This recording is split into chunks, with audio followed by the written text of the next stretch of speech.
వస్తారు.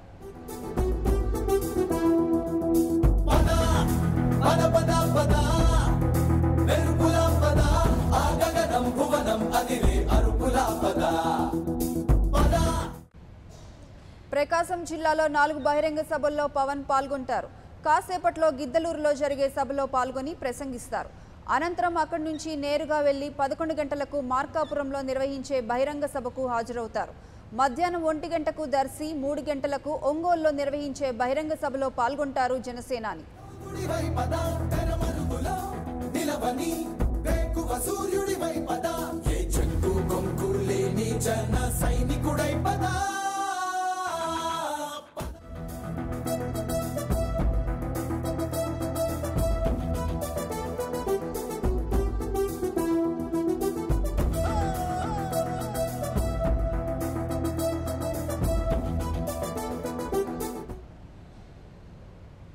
ఇక దీనికి సంబంధించి మరింత సమాచారం ప్రకాశం జిల్లా గిద్దలూరు నుంచి మా ప్రతినిధి నేతాజీ లైవ్ లో అందిస్తారు.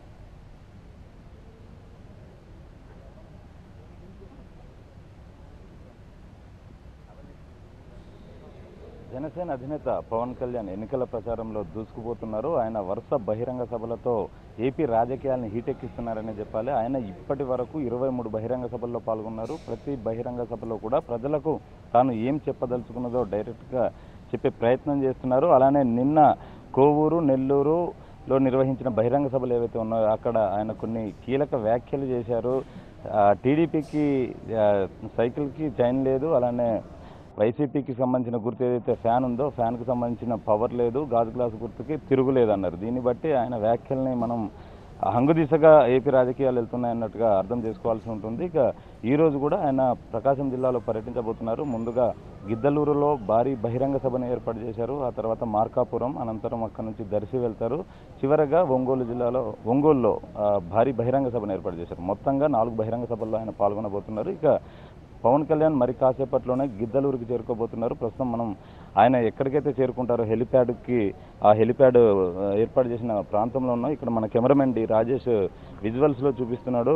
పవన్ కళ్యాణ్ డైరెక్ట్గా 11 గంటల ప్రాంతంలో ఇక్కడికి చేరుకుంటారు. అనంతరం రోడ్డు మార్గాన గిద్దలూరు భారీ బహిరంగ సభ ఏర్పాటు చేసిన ప్రాంతానికి వెళ్తారో అక్కడ నుంచి ప్రజలను ఉద్దేశించి ఆయన ప్రసంగించబోతున్నారు. స్థానికంగా ఉన్న సమస్యలు ఏవైతే ఉన్నాయో వాటన్నిటిని కూడా పవన్ కళ్యాణ్ హైలైట్ చేస్తారు. ఎట్ ద సేమ్ టైం తాను ప్రజలకి ఏదైతే చెప్తున్నారో మేనిఫెస్టోలో పొందుపరిచిన అంశాలన్నింటిని కూడా మరోసారి వివరించబోతున్నారు.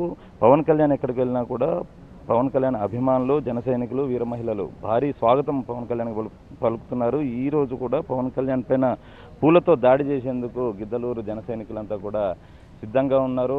ఆయనకి అడుగడుగున జనాలు నీరాజనం పడుతున్నారని చెప్పాలి. ప్రస్తుతం మనతో గిద్దలూరు లోక్సభ నియోజకవర్గానికి సంబంధించి అభ్యర్థి ఎవరైతే ఉన్నారో బెల్లంకొండ సాయిబాబా ఆయన ఉన్నారు. ఆయన అడిగి మరిన్ని వివరాలు తెలుసుకుందాం. చెప్పండి, ఇక్కడ పరిస్థితి ఎలా ఉందండి? పార్టీకి సంబంధించిన పరిస్థితి ఇప్పుడు బ్రహ్మాండంగా ఉందండి. ప్రకాశం జిల్లాలో ఫస్ట్ నుంచి కూడా గిద్దలూరు నియోజకవర్గం పశ్చిమ ప్రాంతంలో జనసేనకు మంచి అద్భుతంగా ఉంది. రీసెంట్గా ఒంగోలుకు రావడం జరిగింది అధ్యక్షుల వారు. ఒంగోలులో 2 సభలు జరిగినాయి ఇంతవరకు. ఈరోజు మా పశ్చిమ ప్రాంతానికి రావడం అనేది చాలా స్వాగతిస్తున్నాం. మేము వేలాది మంది, లక్షలాది మంది అభిమానులంతా కూడా ఎదురు చూస్తున్నారు. పశ్చిమ ప్రాంతం అయితేనేమి జిల్లాలో చాలా సమస్యలు ఉన్నాయండి. ఈ సమస్యలు ఓన్లీ జనసేన ద్వారానే సాధ్యమవుతాయని చెప్పేసి ప్రజల విశ్వాసము. గిద్దలూరు ఏరియాలో వైద్య సదుపాయాలు లేవు, రోడ్లు లేవు సరిగ్గా, నీటి సమస్య విపరీతంగా ఉంది. ఎర్రగొండపాలెం, మార్కాపురం, కొండేపి, ఎస్ఎన్పాడు నియోజకవర్గాలని చాలా వెనుకబడి ఉన్నాయి. జిల్లా ఏర్పడిన నుంచి కూడా ఏ రాజకీయ పార్టీ కూడా జిల్లా మీద ప్రత్యేకమైన శ్రద్ధ చూపించలేదు. అందుకని జనసేన ద్వారానే సాధ్యమవుతుందని చెప్పేసి జనాలు ఆశగా ఉన్నారు. జిల్లాలో తగినంత స్థానాలు వస్తాయి. రాబోయే రోజులలో రేపు 11వ తారీఖు ఎన్నికల తర్వాత జనసేన ప్రభుత్వం వస్తుంది అనే విషయంలో ఎలాంటి లోకా లేదండి.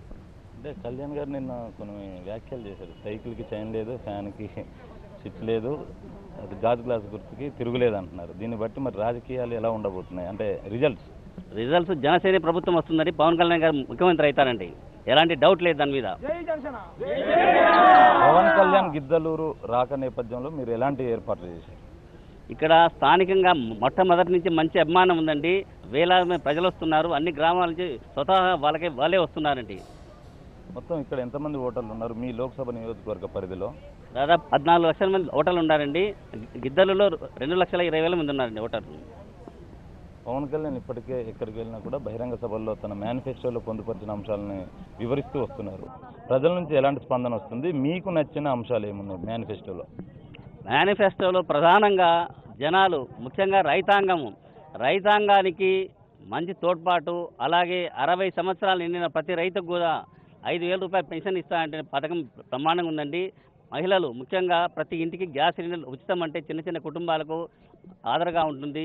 విద్యార్థులకు స్టూడెంట్ పాసులు అయితేనేమి, యువతరానికి ఉపాధి అవకాశాలు, పరిశ్రమలు, వెనకబడిన కులాలకు అందుబాటులో పార్టీ ఉంటుందనేటువంటి విషయంలో జనసేనకు మంచి స్పందన ఉందండి. అంటే ఆయన యూత్, పవన్ కళ్యాణ్ ఎక్కడికి వెళ్ళినా కూడా యూత్ భారీ సంఖ్యలో హాజరవుతున్నారు. వాళ్ళకు కూడా 25,000 ఉద్యోగాలను ఇస్తా అన్నారు, స్పెషల్ పోలీస్ కమాండోలుగా. ఇక్కడ యూత్ ఎంతమంది ఉంటారు? వాళ్ళ ఓటింగ్ పర్సంటేజ్ కానీ ఇప్పుడు ప్రధానంగా ఈ ఎన్నికలలో ప్రధాన భూమిక పోషించే యువతరమే అండి. వీళ్ళు రాజకీయ మార్పుకై వీళ్ళతో సాధ్యమవుతుంది. ప్రతి యువత కూడా వాళ్ళ అమ్మ, నాన్న, తాత, అవ్వ అందరితో కూడా ఓటు వేయించే బాధ్యత వాళ్ళే తీసుకుంటారండి. దీంట్లో మాత్రం ఎలాంటి తిరుగులేదు. మీ ప్రచారం ఎంతవరకు వచ్చింది? నియోజకవర్గాల్లో ప్రచారం బాగా ఉధృతంగా ఉందండి. రేపు సార్ పర్యటన తర్వాత ఆ స్థాయి అనేది గెలుపు స్థాయికి వెళ్ళిపోతుంది అనడంలో సందేహం లేదండి. ఇక్కడ అసలు ప్రధానమైన సమస్యలు ఏంటి? ఓన్లీ ఈ గిద్దలూరు నియోజకవర్గంలో గిద్దలూరులో నీరు లేదండి, తాగడానికి చాలా వెనకబాటుగా ఉంది. 1000 అడుగుల లోతుకి వెళ్ళినా కూడా నీళ్ళు లేవు. ఇప్పుడు ఎండాకాలం ఆల్రెడీ 3 మంత్స్ నుంచి నీళ్ళు లేవు. ప్రతి ఇంటి ముందు కూడా నీళ్ళు ఎవరు ఇస్తారని చూస్తుంది తప్ప నిధులు, డబ్బులు ఎవరు అడగట్లేదండి. తర్వాత వైద్య సదుపాయాలు, ఇక్కడి నుంచి 150 కిలోమీటర్లు కర్నూలు, 150 కిలోమీటర్లు ఒంగోలు, గుంటూరు నుండి 200 కిలోమీటర్లు. ఏదన్నా ఇక్కడ ప్రమాదాలు జరిగితే గుంటూరు, కర్నూలులో పోయేంతవరకు ప్రాణం ఉంటే తప్ప దిక్కు లేదండి. ఇక్కడ స్థానికంగా హాస్పిటల్స్ 200 బెడ్స్ కావాలి, స్ట్రెంత్ కావాలి. తర్వాత రోడ్లు కూడా సరిగ్గా లేవండి. ఇప్పుడు డివైడర్స్ లేవు సరిగ్గా విలేజెస్లో, పట్టణాలలో. ఇక్కడ వైద్య సదుపాయం అనేది ప్రధానంగా ఉందండి. పవన్ కళ్యాణ్ నుంచి గిద్దలూరు ప్రజలు ఏం ఆశిస్తున్నారు? గిద్దలూరు టికెట్ రేపు జనసేన ద్వారా గెలిచి పవన్ కళ్యాణ్ గారికి అందించబోతున్నామండి. అంటే ఇప్పుడు ఇక్కడ వరకు చూసినట్లయితే పవన్ ఎక్కడికి వెళ్ళినా కూడా జనాలు భారీ సంఖ్యలో వస్తున్నారు. మరి ముఖ్యంగా మహిళలు మంగళహారతులు పడుతున్నారు. ఇక్కడ మరి ఎలాంటి ఏర్పాట్లు ఉన్నాయి? ఆల్రెడీ ఇక్కడ మహిళా లోకం అంతా రెడీగా ఉండండి హారతులు ఇవ్వడానికి. మీరు చూస్తారు హాఫ్ అన్ అవర్లో ఎలా స్వాగతం చేయబోతారో. గిద్దలూరు నుంచి మార్కాం పోయేటువంటి విలేజెస్ చాలా గ్రామాలు ఉన్నాయి. ప్రతి గ్రామంలో స్వాగతం ఏర్పాట్లు జరుగుతున్నాయండి. ఇది మొత్తంగా ఇక్కడ పవన్ కళ్యాణ్కి ఘన స్వాగతం పలికేందుకు అన్ని ఏర్పాట్లను పూర్తి చేసినామన్నట్టుగా ఇక్కడున్న లోకల్ అభ్యర్థి, ఎవరైతే ఎంపీ అభ్యర్థి బెల్లంకొండ సాయిబాబు ఉన్నారో ఆయన చెప్తున్నారు. ఇక పవన్ కళ్యాణ్ మరి కాసేపట్లోనే హెలికాప్టర్లో గిద్దలూరులోని హెలిప్యాడ్కి చేరుకుంటారు. అనంతరం రోడ్డు మార్గాన గిద్దలూరు బహిరంగ సభకి చేరుకుని అక్కడ ప్రజలను ఉద్దేశించి ప్రసంగిస్తారు. ఇక్కడ కూడా ఆయన లోకల్ సమస్యలు ఏవైతే ఉంటాయో వాటన్నిటిపైన కూడా దృష్టి పెట్టి అధికార విపక్ష పార్టీల వైఖరిని ఎండగడతారు. ఆ తర్వాత ఇక్కడ నుంచి నేరుగా బయలుదేరి మార్కాపురం తర్వాత దర్శి, అనంతరం ఒంగోలు బహిరంగ సభల్లో పవన్ కళ్యాణ్ పాల్గొంటారు. Right, thank you Netaji.